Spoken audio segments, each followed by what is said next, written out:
कहने का तात्पर्य है कि जब तक आपके अंदर श्रद्धा नहीं होगी, आपकी पहली पात्रता नहीं बन सकती, आप पहली सीढ़ी पर नहीं चढ़ सकते।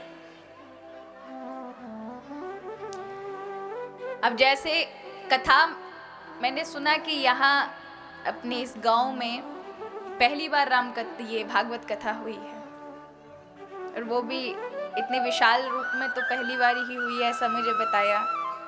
तो बहुत बड़ी बात है कि पहली बार में ही और पहली कथा में ही आप ऐसे लग रहे हैं जैसे आपने पता नहीं कितनी सारी कथाएं करा ली हैं।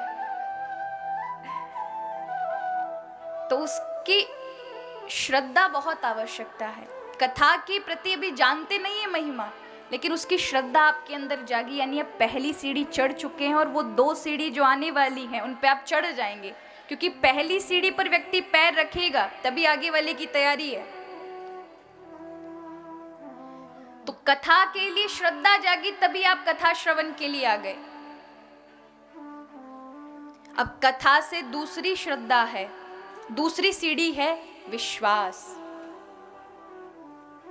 केवल श्रद्धा तक ही रहोगे तो गड़बड़ हो जाएगी, ऊपर वाली सीढ़ी चढ़ना पड़ेगा, नहीं तो कोई भी आकर के आपकी श्रद्धा को हिला देगा। महाराज कई बार कहते हैं ना, कोई आए कथा करने, मैं ही कथा करने के लिए आई हूँ, आपको भगवत नाम श्रवण करा रही हूँ, आप बड़े आनंदित हो गए 7 दिन, अभी विश्वास आई नहीं, निष्ठा भी आई नहीं है, अभी भक्ति का प्रथम चरण चल रहा है, आपको भगवान से प्रेम हो गया कथा सुन करके, और आप माला लेकर बैठ रहे हैं, राधे कृष्ण राधे कृष्ण। किसी पड़ोसी ने देखा, वो कहे अरे ये क्या कर रहे हो, तुम्हें ये क्या रंग चढ़ गया। वो कहते कि अरे वृंदावन से आई थी, उन्होंने कथा सुनाई, उससे हमारा मन बदल गया, भगवान का भजन कर रहे हैं। वो कहे अरे किसका भजन कर रहे हो, ये सब फालतू वालतू हैं, जिन राधे कृष्ण का तुम नाम ले रहे हो, तुम्हारे कन्हैया ने माखन चोरी की, इतनी सारी पत्नियां थी उनकी, रास किया उन्होंने, और वो राधा रानी, कोई ये कहता है, कोई ये कहता है, कोई ये कहता है, उनका भजन कर रहे हो। इतना सुनते ही आपकी श्रद्धा वहीं की वहीं खत्म, तुरंत आपने वहीं की वहीं माला पटकी, और फिर आप अंधेरे में। क्यों? क्योंकि आपके अंदर अभी अज्ञानता है, आप पहली सीढ़ी पर हैं। कोई व्यक्ति अभी पहली कक्षा का बालक हो, वो पीएचडी की चीजें नहीं समझ पाएगा, क्योंकि उसकी बुद्धि की बौद्धिक क्षमता बहुत कमजोर है, इसलिए उसके किसी भी समस्या का समाधान नहीं हो सकता, क्योंकि उसकी पात्रता नहीं है। इसलिए तो कभी कभी लोग हर एक मार्ग से विचलित हो जाते हैं, कारण ही यही है, केवल श्रद्धा बनाई होती है और अगली सीढ़ी पर चढ़ नहीं रहे होते। तो श्रद्धा बहुत प्रमुख है। पहली सीढ़ी श्रद्धा होते ही भगवान पर अटूट विश्वास, रक्षति इति विश्वासः। तुरंत दूसरी सीढ़ी पर चढ़कर भगवान के प्रति अटल विश्वास बना लें। हरि ही मेरे हैं, प्रभु ही मेरे सच्चे मित्र हैं। अरे सारी इंद्रियों को चलाने वाले प्रभु हैं।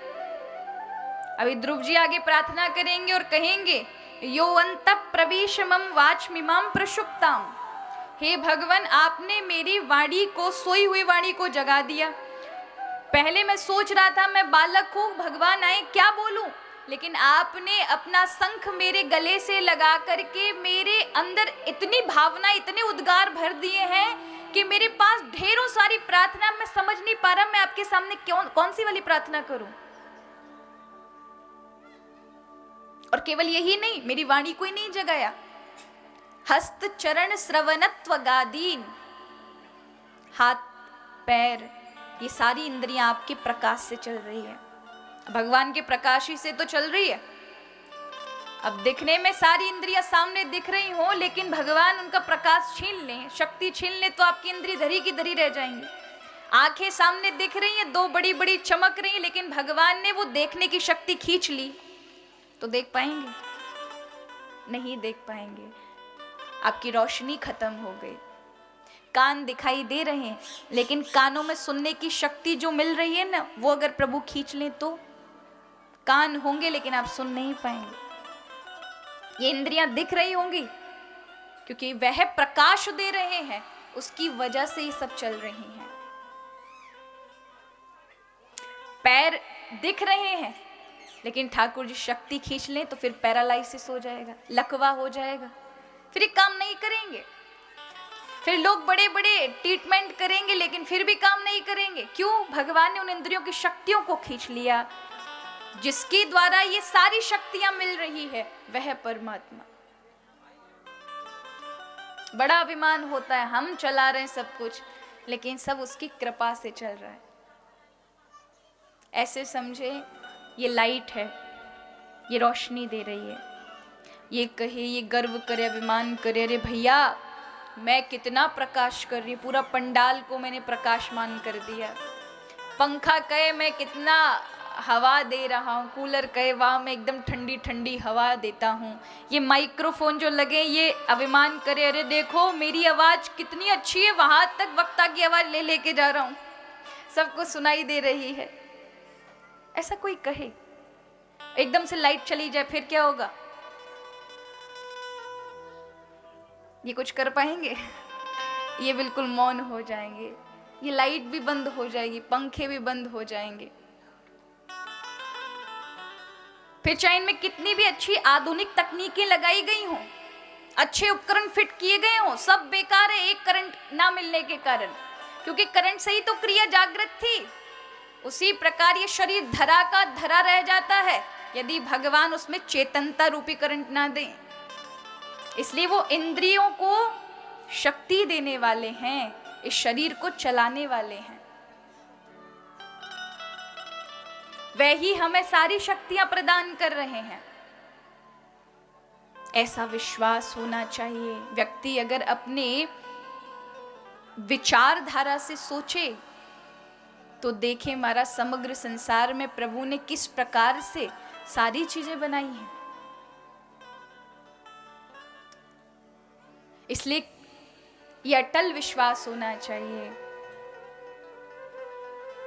कि भगवान ही मेरी रक्षा कर रहे हैं, वही मेरे साथी हैं, वही मेरे करीब हैं, सच्चे हितैषी हैं।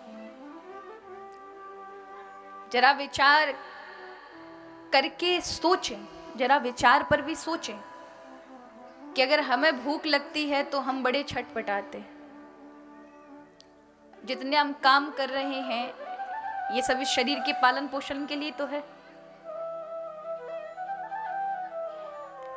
उन्हें सब चिंता है कहाँ से हमें क्या मिलेगा, कहाँ से क्या नहीं मिलेगा। आपके पास 56 प्रकार के भोग हैं, लेकिन प्रारब्ध में नहीं लिखा तो आप एक कण भी नहीं उठा सकते।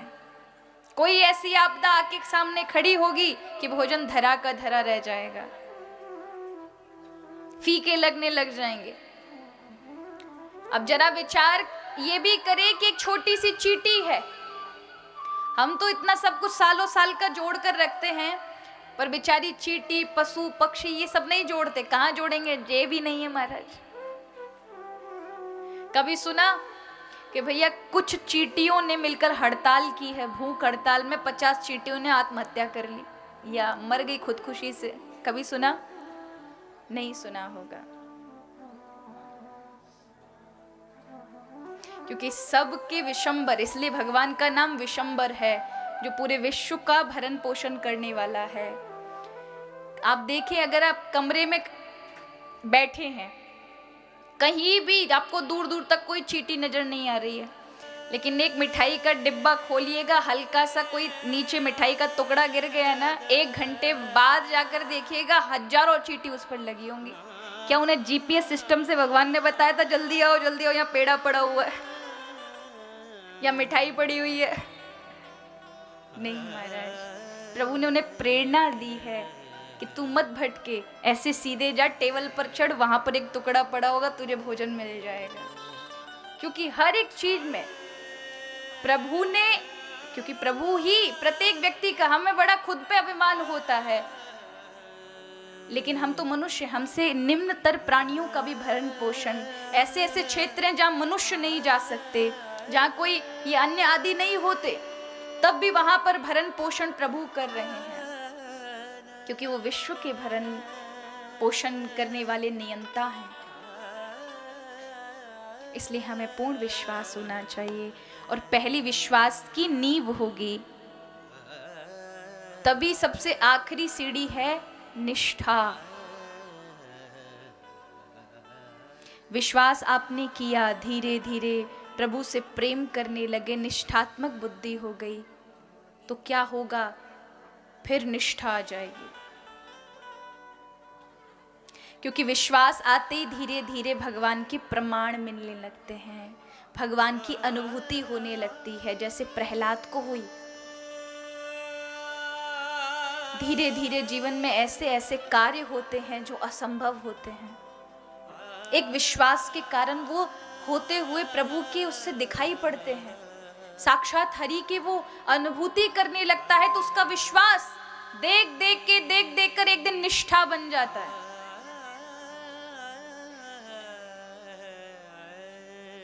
प्रहलाद के जीवन में भी एक